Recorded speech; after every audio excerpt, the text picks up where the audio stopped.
Oh. Papitik-pitik ng jab, na right cross, tumatarget naman. Oh. Yun, tinamaan ng isang right hook. Ang bilis, nagwo-worry na ngayon yung mga kababayan ni Rockman.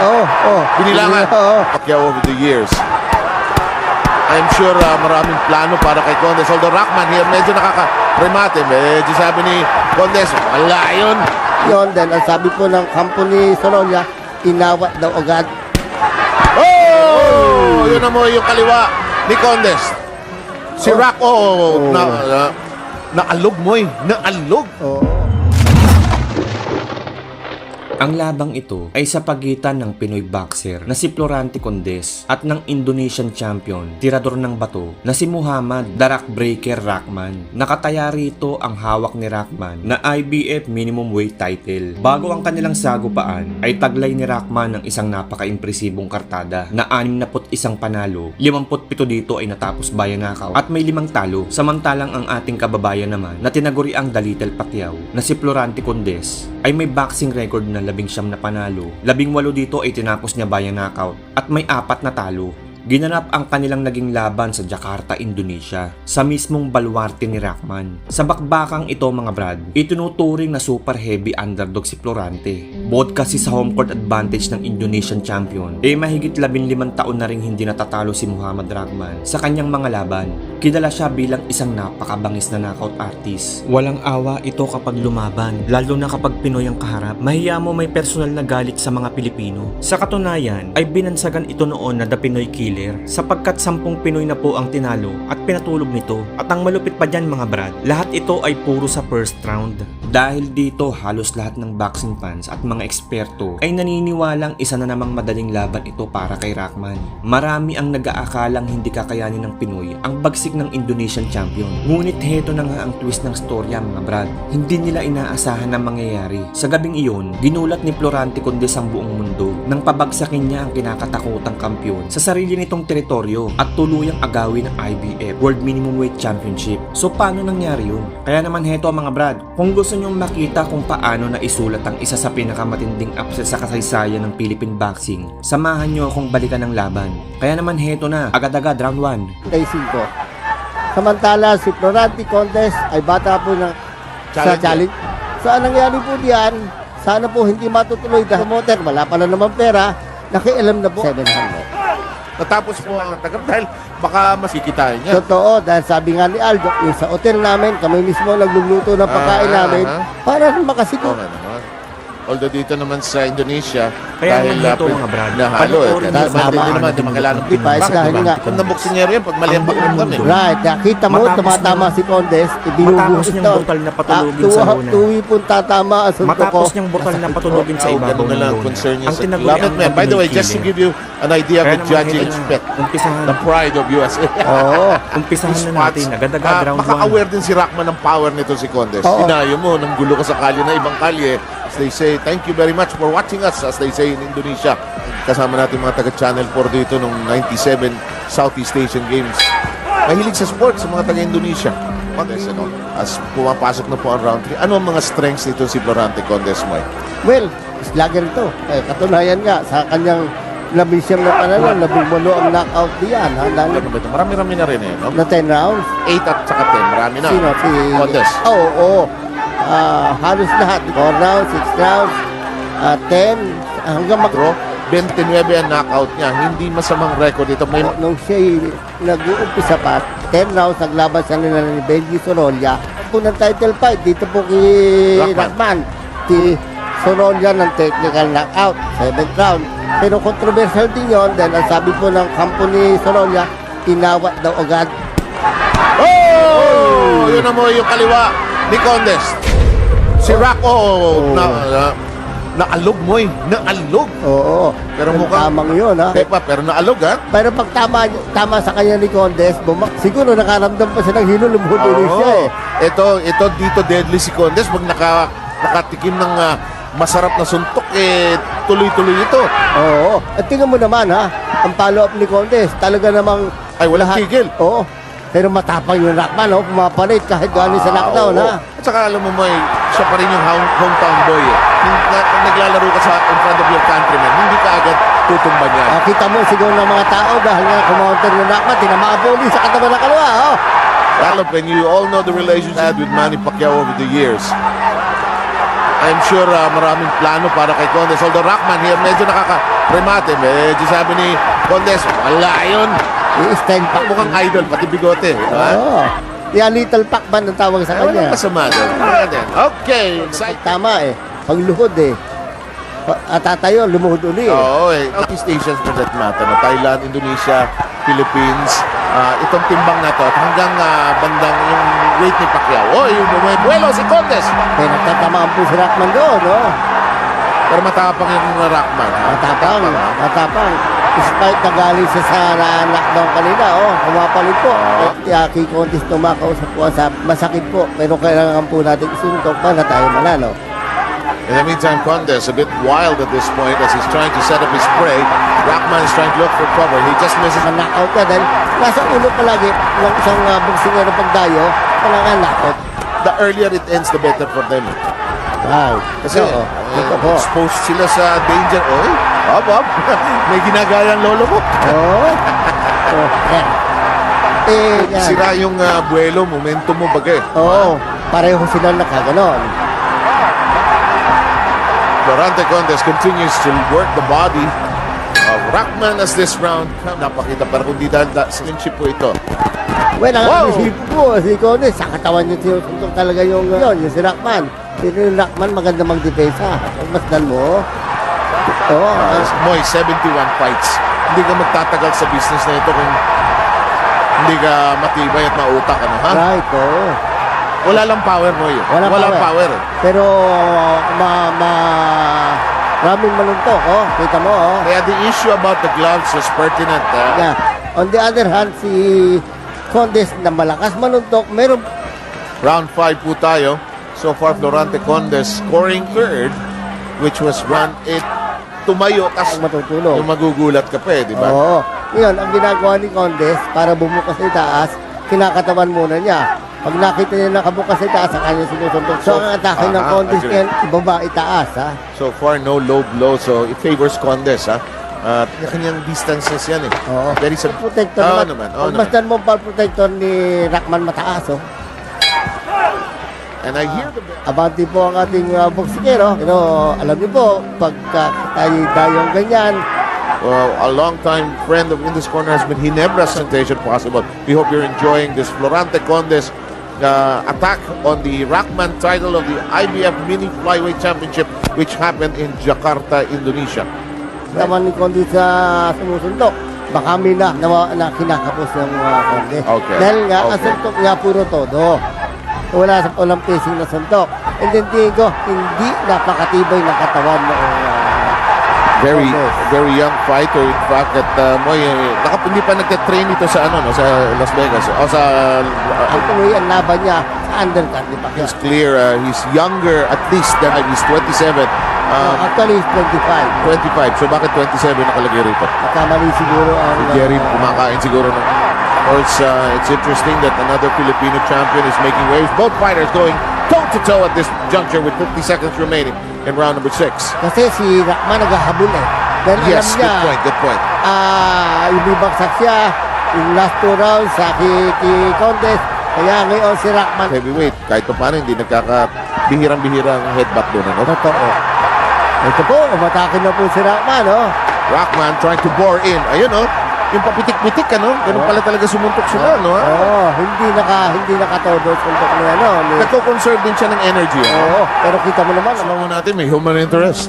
yun po, talaga. Champion Condes in the familiar Al Joharo colors. Kev Sarmiento with Moilanes here.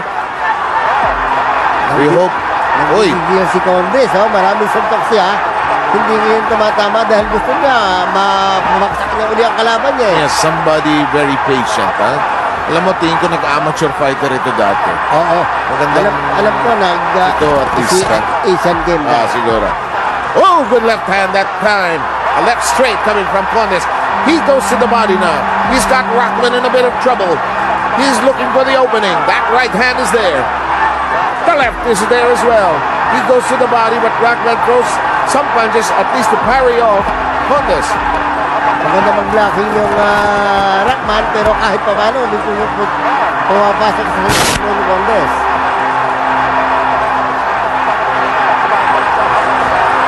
Oh, good right hand coming from Rockman. That shot, shake it off.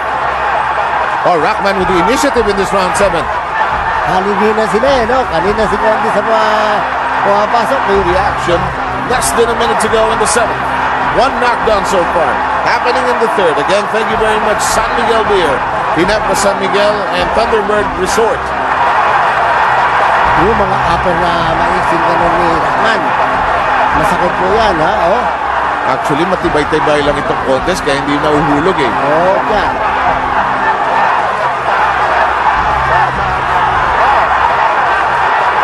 Oh, yung mga sunggit ni Condes sa katawan, no? Umaganti po naman si Rockman, yung mga upper sa mukha, oh. Oh, look at that. Connection by Rockman. Final 10 seconds. Very close to the round next. Pero ang later part, ha? Si Rockman. Si Rockman is doing a good job of at least counter presentation possible of the yung buong pangalan against Florante Condes. Si Bernardo Concepcion, ang isang sikat niyang boksingero. Kung sino yung nakadilot, parang interesado Yun po ang Ministry of Sports. Kaya po natuloy lang ang yung bigote. Yung laban na yan, siya po ang sumagot sa premyo. Po ang Indonesian government. Dahil may istripan po ng title. Fresh as a daisy actually. Although Rockman is trying to bar him. He gets tagged. Condes has been hit in this fight. Naghahabol dito si Rockman dahil nga ang nasa ulo nila. Dihado si Rockman. Panel, this is going to be close, actually. Because I like the way Rockman is fighting back here. Oo. At tingin ko yung Rockman, napanood ko ito ng laban niya kay Sorolla sa TV rin. At nakita ko po talagang fighter. Marami pa may kaya sabi yung si Aldo, tingin ko malalaban ko yung mga kailangan. Tamaan nyo na maganda ito dahil mitibay din. I agree. At saka alam mo, yung misconception, manipis, payat, okay? Na walang power. 37, ano ba kaya? 71 fights na, no? Marami nang pinagdaanan nito. Oo.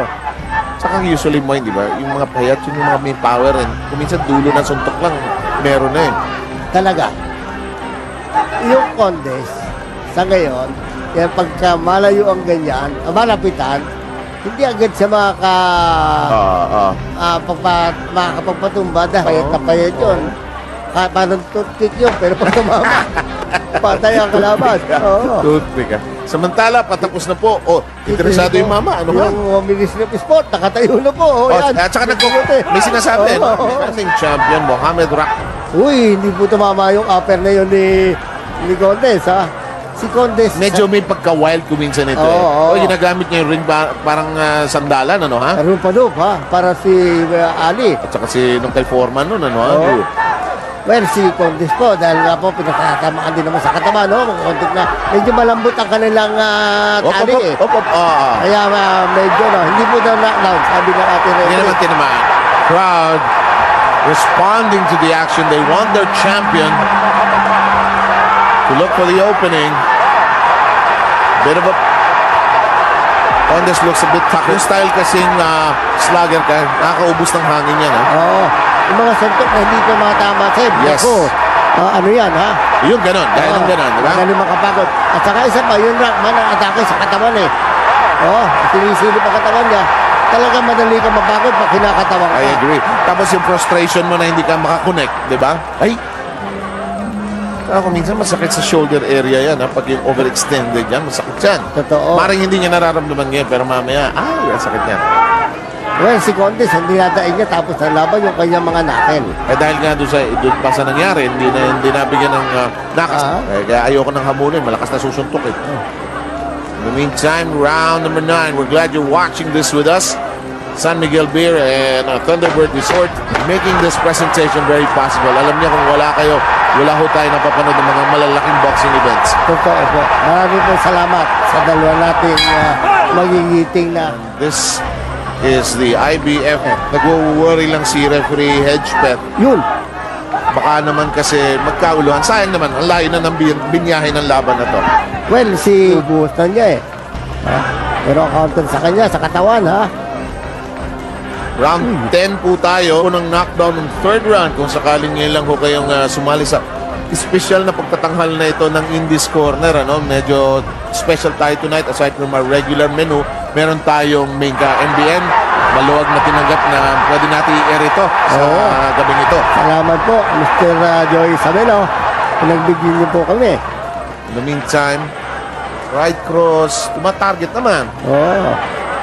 Yun, tinamaan ng isang right hook. Ang bilis ang bilis. Nagwo-worry na ngayon yung mga kababayan ni Rockman. Binilangan. Second knockdown. Ang bilis po ang nangyari. Na bumagsak po si ito Ito lusob na si Condes. Pero tinatawag si Rockman. Sige, punta ka dito. Mas mabigat yung knockdown ng third kesa rito. May gulat lang ito.